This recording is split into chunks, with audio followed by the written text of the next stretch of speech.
just to dive into the discussion, we are joined by Farokh Engineer from UK, former Indian wicketkeeper. We are also joined by Yajuvendra Singh, a former Indian cricketer, on the show. Thank you very much, gentlemen, for joining me on the show this evening. Mr. Engineer, would you say that Jofra Archer's knock was all that made the difference between the two sides tonight? I mean, what a difference as well, yes. You know, hello to everybody in India. You know, I'm missing Mumbai and I'm missing India. Yes, indeed. In the absence of two world-class, destructive players, Jos Buttler and Ben Stokes, Jofra Archer certainly stepped up and came to the party. And those sixes, I mean, they were really sweet timed shots. I never knew Jofra could bat so well.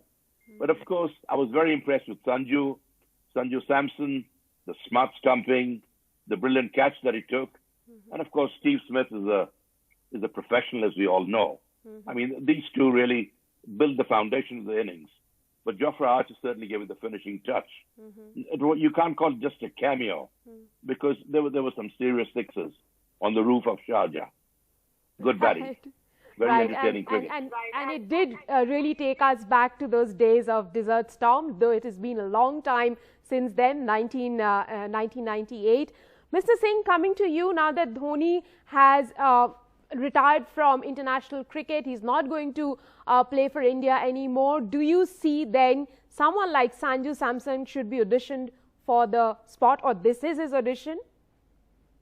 Sanju Samson is a wonderful player. You can see I'm wearing pink. I've always been a Rajasthan Royal fan. I tell you, the way he batted reminded me of Farokh, actually, when he played against the West Indies and nearly got 100 before lunch. And I think he's such a gifted player, Samson. He has been one.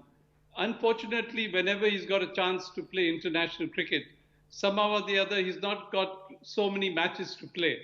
But I think India should encourage a player like him. He's so gifted. He's like Rohit Sharma. I've seen him. I've followed Rajasthan Royals very closely, and I've seen him in action. He's got such fantastic timings and such beautiful shots. And he played to perfection today. I think it's fantastic what he did. Mr. Engineer, now Dhoni has retired from cricket. He is leading the Chennai Super Kings side. Would you say, having seen the match tonight, he doesn't have the prowess of finishing as he used to have before? We all get old, We all lose our sense of timing and sense of balance and all that. But Dhoni is still as fit as ever. He's keeping wickets, pretty well. Talking about his wicket keeping, I was a bit surprised when he claimed for the catch of Tom Curran when the ball had clearly bounced in front of him. I mean, that's not like MSD, unless he appealed for an LBW or something, I'm not sure. But the ball certainly didn't carry it into his gloves. And it's a good job, good sportsmanship that they had a review and Tom Curran was brought back. Not that it made a huge difference, but, Sanju Samson impressed me very much with the smart stumping and the beautiful catch that he took. Shows he is extremely fit. And Dhoni has had his day. He's been a brilliant servant for India. He's been a brilliant captain for India. Right. He's won India so many World Cups. He's an outstanding guy, and he's one of the nicest people you could meet as well. But there's a time when we got to think about a change. And I think people like Sanju Samson. Yes. Right. Mr. Singh, coming to you. The Chennai Super Kings side is filled with these cricketers who have now retired from international cricket. They ply their trade all over the world, playing in the leagues. But since there was coronavirus, there was no cricket, they were sitting home. For them, would you say it'll take a little bit of time, not having played cricket, international cricket for so long, to get back to full rhythm? People like Dhoni, people like Shane Watson, who've really not played international cricket, vis-a-vis the ones who are coming from having played series, particularly in England. See, they won the first match, if you remember. So they did miss Raidu today. And I think CSK failed it was 217 was a big score. So they had to play. Dhoni had to come ahead. So had Jadeja. They couldn't, this was not a match that they could sort of use as a practice or getting youngsters into the flow. I mean, Gaikwad, Ruturaj, I mean, that was a terrible shot. He's a player from Maharashtra. We all know he's a wonderful player. And he's been an extremely good, consistent scorer. But for him to play the way he did in the first ball, all these are nerves, which Dhoni and Jadeja and all would have been able to handle it much better. Even Kedar Jadhav. I don't know why these people are coming so late in the day. It's not a question of trying to get them into the groove. It's 217. If it was 160, 170, I would understand. Right. But this was something that they needed to, really take it seriously and go for this. And especially, like you said, they've come back. They are aged, and so this is the time they have to win as many matches as they can. But I'm right. Please finish. Sorry. Please finish what you're saying. No, I'm very happy for Rajasthan Royals and especially Archer. I mean, see, Royals miss somebody like somebody to hit at the end of the innings, and they don't have Ben to accompany them there. So they needed someone to do that big hitting, and Archer came out brilliantly doing it.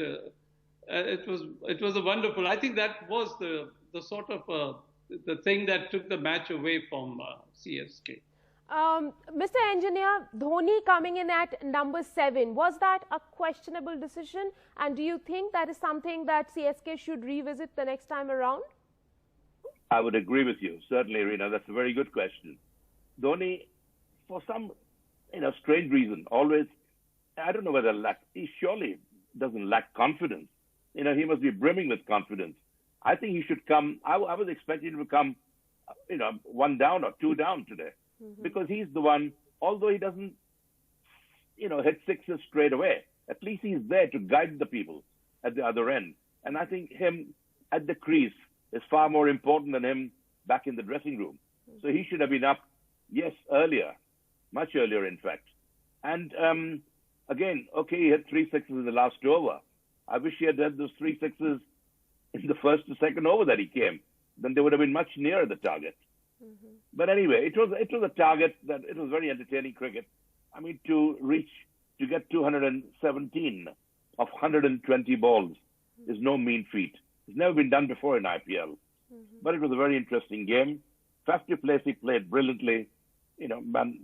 For me, the stars of the day were Faf du Plessis, of course, chasing the runs, Jofra Archer, and tremendously entertaining. Steve Smith, great captain, great innings, and Sanju Samson. I was very, very impressed with them. I've always been a fan of Sanju Samson, and I think he's going places. And if people ask me if he's ready to take on the mantle of MS Dhoni, I would say yes. In limited overs cricket, Sanju Samson and Rishabh Pant, they're both absolutely fantastic cricketers, fantastic young cricketers. And these two are the ones to fill in Dhoni's gloves, especially in limited overs cricket. Interesting there, and perhaps Sanju Samson will be very happy to listen to the recommendation, the glowing recommendation you gave him right now.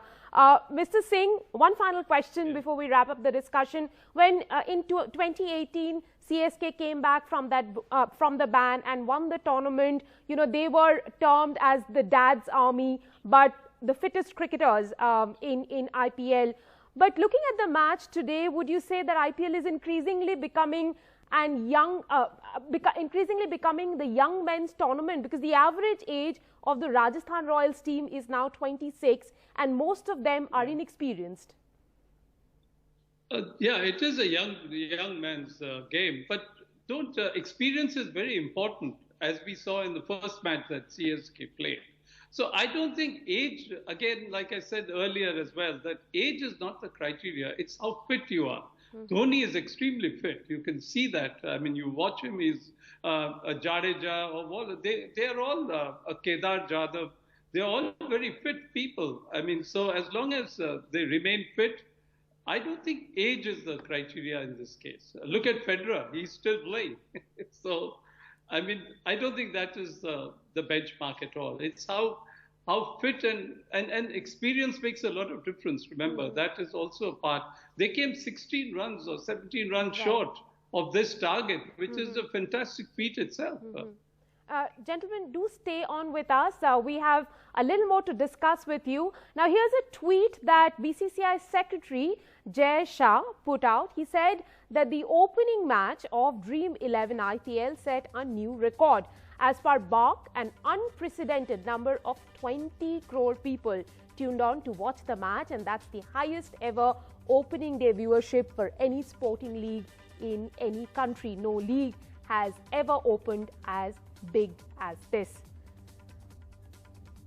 Mr. Engineer, let me come to you. Did you expect this to be IPL to be as big as this this time, given that there was no Indian cricket for such a long time? Recollect, I was invited for an interview on NDTV 6 months ago, in fact, when I was in India. And one of the questions asked, should they be playing IPL in spite of the pandemic that's going on?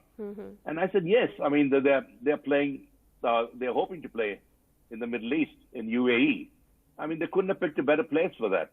But what Jay Shah, what our secretary said, absolutely true, because 20 crores, people watching IPL. IPL is the, we are the jealous of the world. I mean, people, every cricketing country wants to emulate the IPL. In England, Australia, Sri Lanka, the Caribbean, everywhere. But IPL is IPL, absolutely unique in its own form. And I'm not surprised that the viewership is extending all the time, and more entertaining cricket, and more close games we'll have even more spectators. I'm sure we'll exceed the 20 crores even. But great compliment for IPL. Well done to the IPL. Well done to Brijesh Patel and all the IPL guys for arranging it so quickly in the UAE, and how marvelously it's been organized. Mr. Singh, this really proves that there was a hunger for cricket. Fans were really hungry for cricket to be back. So then would you say that it's a real big pity that they are not being allowed in the stadium, even though it's being held in the UAE and there's a substantial number of expatriates who are there, could have gone into the stadium but are not being allowed? Yeah, unfortunately, those are the regulations. But as Farooq said, it's a fantastic, it's very well done by BCCI to organize it, to organize the IPL, first of all.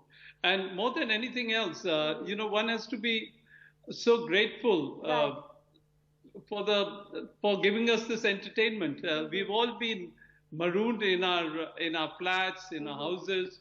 We've not been able to go there. And we've been missing entertainment. Now we've had enough of all these Netflix and everything else. This is live sort of cricket coming to you, and that also India, and the fans, Indian fans. I think it will be even more than 20 crores shortly. There'll be many more people following it. It's so good for cricket and so good for Indian cricket. And as you rightly mentioned, that the pantomime has exploded. People are hungry for more cricket. Thank you very much, gentlemen, for joining me on the show today, and we'll get back to you as the season progresses.